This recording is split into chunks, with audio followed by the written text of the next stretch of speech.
Galle Thalmann, nuova avventura in Italia, ancora Italia, per te che sei anche portiere della nazionale svizzera, un impegno di un certo tipo anche quest'anno.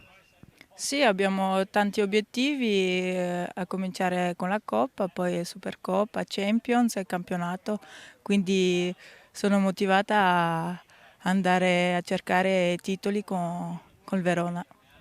C'è concorrenza anche tra i pali, ci par di vedere da questi allenamenti qui a San Zeno di Montagna. Sì, c'è concorrenza, però io ci sono abituata, faccio vedere negli allenamenti quello che so fare, anche lei lo fa, poi vedremo cosa sceglierà il mister. È un campionato italiano che sta cambiando, ci sono tanti passaggi da una squadra all'altra quest'anno, tanti equilibri che magari stanno lentamente mutando.